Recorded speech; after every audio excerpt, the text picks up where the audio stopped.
We just had another murder in Pasadena. Whether you feel it was justified or not, it was wrong. And his name was Charles Towns. And there's not enough people saying his name in our community. At the end of the day, we have to have justice for every single person in our community. Whether you like them, whether you know them, whatever you know the situation is, we have to have it, because at the end of the day, it's not only us calling for accountability in our police department, but we also need accountability in our community with one another and how we treat one another. So at the end of the day, yes, we're fighting for Black lives.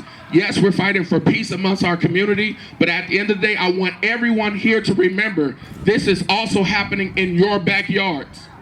So yes, we can fight for Memphis, but we also have to fight for Altadena and Pasadena. I now practice law, and I represent police officers. Let me tell you the truth. What you saw in Tennessee is murder.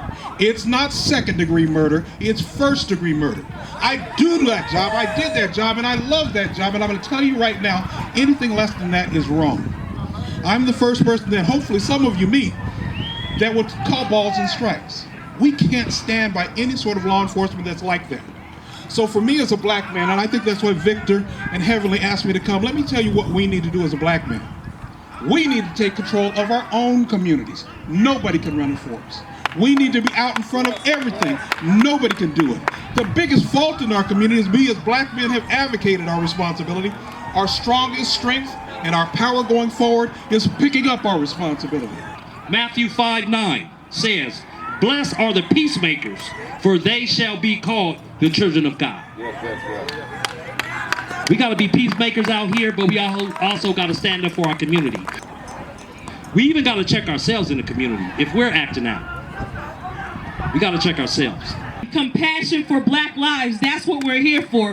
We're here to demand compassion for Black lives. We're here to demand an end to police violence. We're here to demand that we restore humanity in our communities. We're here to embrace one another.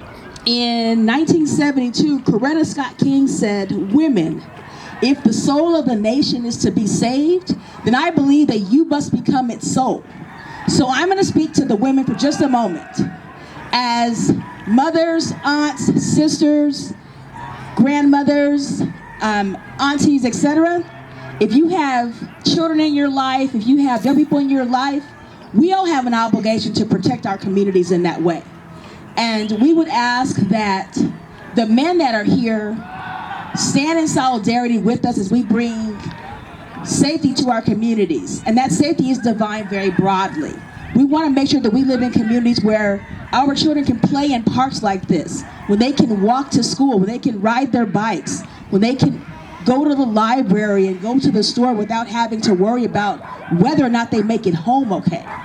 The names go on and on, because earlier I was going to say, let's say his name, say all these names. I'm like, as I'm writing down the names, I'm like, I'm tearful. This is hurtful. It compels me to have compassion for one another and love on one another. And so we have the family today of Charles Towns here. A man who was recently killed by the police, an officer-involved shooting. And I would like for the family to come up. because we stand with this family. We stand with the fact that we have compassion for this family, for his sons. We also want to say that excessive force is unacceptable. Let people go through their due process if that's what's needed. Execution in our streets is not acceptable. So right now we call the family of, I have Quincy here with me. I'll just let you introduce yourself. Thank you guys, thank you guys. My name is Skahafi Quincy Earl. I'm with Skahafi Foundation. I'm also a family member of the Towns as well. This is his sister Ariel as well in the family as well, Mike as well.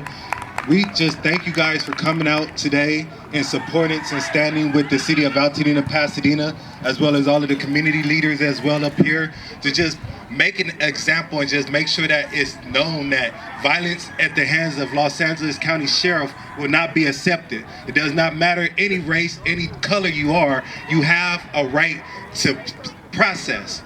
Due process, I apologize. You guys make sure that you guys continue to stand with us, and let's keep this known that Charlie Towns is not just one of them. He's just one of many people. But let's make sure that we keep this in the act of Altadena, Pasadena news, as well as keeping people aware of what's going on with the Los Angeles County Sheriff. Let not this situation or any other situations that happen be swept up under the carpet, up under the rugs, or die out. We want to see the footage. And so that's what we're asking everyone to demand to the Los Angeles sheriffs and to the main sheriff. Release the footage. Release the footage. Let us see what happened. Let us know why this force, this lethal force was taken.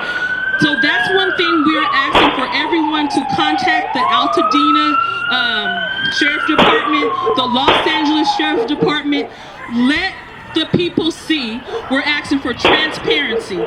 So be sure we are asking for all footage, the footage of the residents, the footage of the body cams, the footage on the police cars. We want all footage released so we can determine as a community, was this excessive? Because that's what the family is pleading, that it is excessive what happened to Charles Towns.